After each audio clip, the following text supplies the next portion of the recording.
Greetings to one and all. My name is Dr. Janeen Quiroz, and I come from the beautiful country of Belize.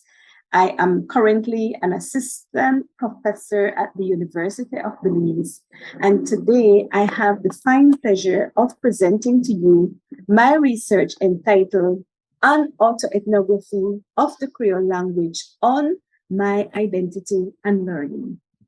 I chose this area of study as I develop political consciousness on the issues of language premised on a social justice framework. Before this experience, I never anticipated selecting language and identity as a focus for my research. This is because I never paid attention to the influence of my home language, Creole, and how it affected my identity, and much less my learning. Prior to this study, I never saw Creole as a valuable language. This was due to my growth in an education system that was deeply embedded in colonial practices, which obscured my vision. The problem centers on the Creole language not being used or supported in a systematic manner in schools, neither to facilitate learning nor to foster cultural preservation of the language. This is despite the fact that the Creole language is the first language of many Belizeans, 45% of Belizeans, according to the Belize Population Housing Census 2013. And despite the fact that there is a huge diversity in race and ethnicity, English remains the official language of the country and the language of instruction in Belize, according to the Belize Ministry of Education 2000. Also, Creole is mostly a spoken language. Rarely is it written or read. It is not a language taught in schools, neither is it used to transition into learning English at schools. This is despite the existence of the government language policy that encourages the use of native languages where necessary to facilitate learning and to support schools in fostering cultural preservation through the teaching of home languages. Politically and socioculturally, the Creole language is often stigmatized as inferior and demeaning by its own speakers, especially when used in schools. This led me to my research questions, which are: what can I uncover about my lived experiences, feelings, attitudes, beliefs, and perceptions about the use of the Creole language in Belizean schooling? How has the use of the Creole language in school as a student and teacher come to influence my personal and cultural identity? How can I use my exploration to promote change for equity and social justice in Belizean schools? It was my hope that such exploration would allow me to come to a deeper understanding of myself and my society, where I could use these understandings to advocate for changes towards a more socially just and equitable Belizean education system, where home language are respected and valued. To answer my research questions, I used the Latino critical theoretical framework, which allowed for a deeper exploration of issues relating to the oppressive practices in schools, such as a case where the formal use of Creole language was being suppressed and negatively stigmatized in Belizean schools. Aleman and Aleman 2010 asserts that oppressive practices may be institutional and systemic or embedded in social structures. This is evident in the current education system of Belize, where the Creole language is not being used or supported in a systematic manner in schools, neither to facilitate learning nor to foster cultural preservation. Evidently, English overpowers other home languages, such as the Creole language and other home languages within the formal system of schooling in Belize. Cummins, 1989, Darder, 2012, and Davidson, 1996, contend that a traditional conformity orientation schooling system is not culturally sensitive and does not incorporate diversified pedagogical practices to address ethnic, racial, linguistic, and cultural differences. Research further indicates that assimilating into a dominant culture of schools has a disabling and limiting effect on students' academic engagement and their conceptualization of their identities. On the other hand, a socially just education system promotes educational policies and practices that are all inclusive, empowering, and democratic. Therefore, a multicultural theoretical framework was also used to conduct this research, as a multicultural educational experience is premised on the promotion of respect, racial, and cultural solidarity. In such a system, schooling is culturally sensitive, responsive, and relevant, which result in enhanced academic achievements and positive identity gains. In this system, students, language, and funds of knowledge must be seen as assets and resources to design curriculum content and pedagogical practices. To conduct my study, I use an autoethnography research approach. This approach is a non-conventional research approach and consists of narratives that are written using autobiographical genre about the intersections of self, others, and culture. And this is according to Holstein Gabriel 2013. Such narratives offer a unique window into the formation and reformations of the narrator's personal identities as they make sense of themselves and social situations. Chang 2008 points out that this approach uses anthropological and social scientific inquiry rather than mere storytelling, as such stories are reflected upon, analyzed, and interpreted within their broader sociocultural context, which validates this approach as trustworthy, especially among scholars who may raise concerns regarding objectivity in research. Data is also verified using a framework of crystallization, which is an expanded method of triangulation where data is obtained from multiple sources. Through the crystallization approach, the researcher has the freedom to conduct and construct multiple or partial truths based on the social context. Such approach promotes respect for the voice of the researcher as a subject of the study, where their perspective is also honored. In this case, I was a subject of the study, as well as the researcher. In this case, I was the subject of the study, as well as the researcher. I used my own discoveries and situated it within the larger Belizean sociocultural context, where I was able to come to a deeper understanding of myself and my societal culture. Such understandings enabled me the opportunity to increase my sensitization on the political and social injustices relating to the lack of formal use of Kriol in Belizean schools. I would use my understandings to advocate for change for a more equitable and just Belizean education system. Research by Salas 2017 and Williams 2004 supports that such approach is creative and captivating to advocate for social changes against inequity and social injustices that exist in a society. To enhance the trustworthiness of my study, I also use participant observation as I executed roles as a teacher educator, supervisor, educational leader, and friend.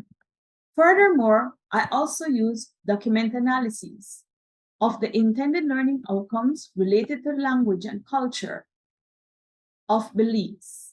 I did this within the National Curriculum Framework of Belize for primary schools and the National Teacher Preparatory Programs of Belize.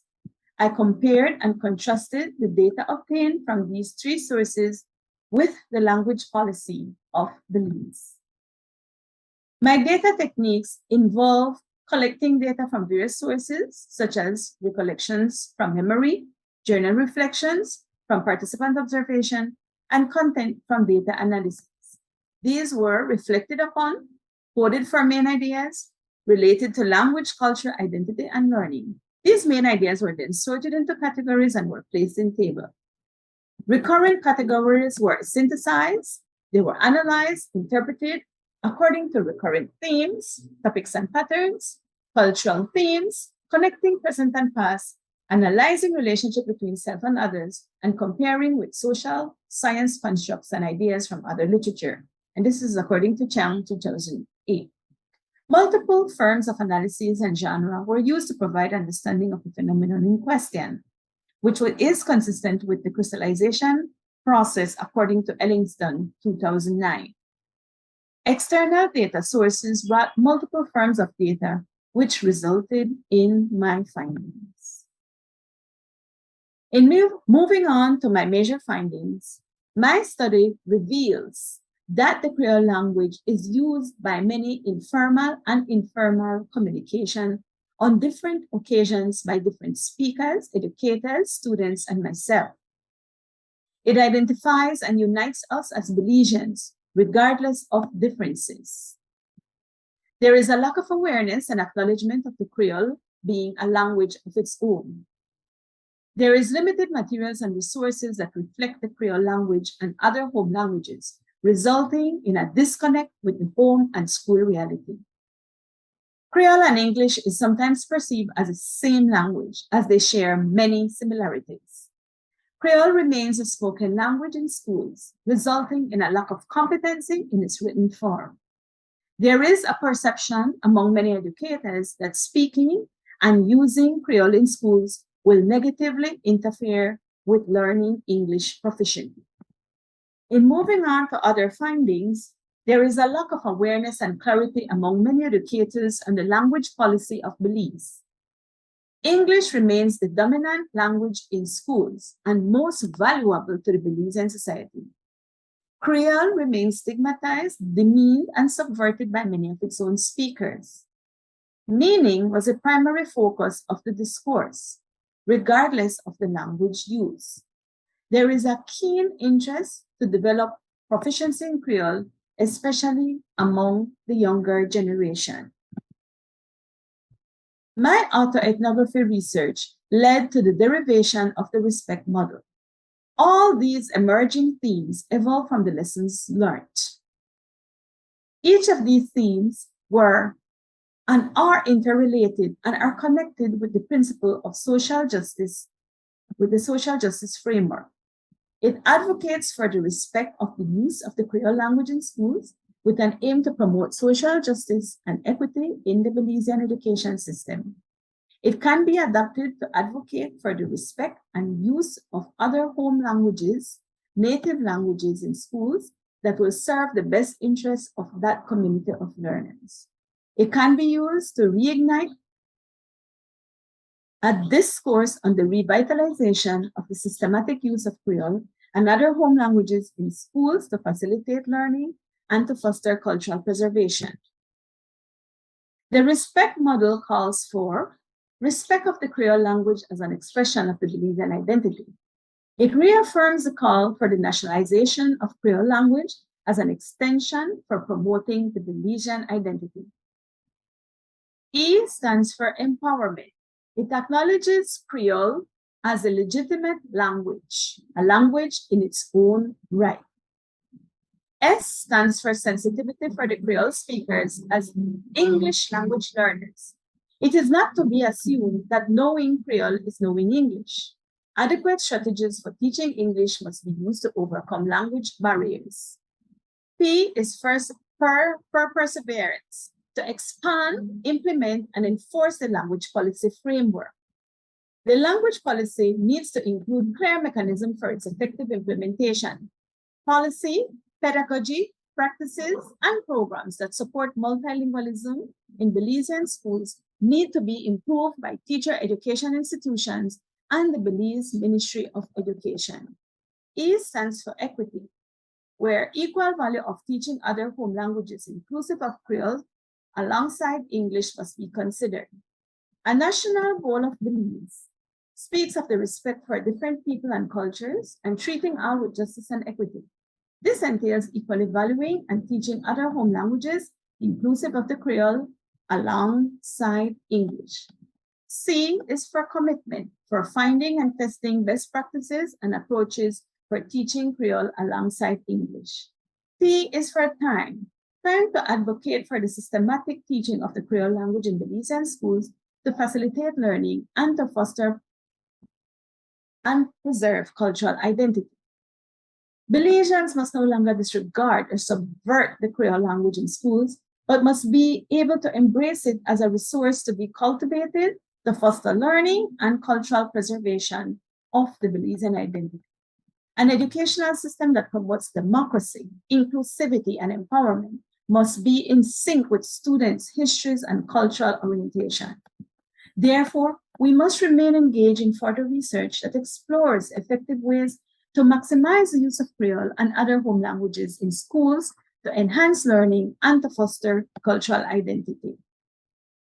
This autoethnography research marked the beginning of a journey that I must persevere if I am to remain true to myself and if I wish to solidify my identity.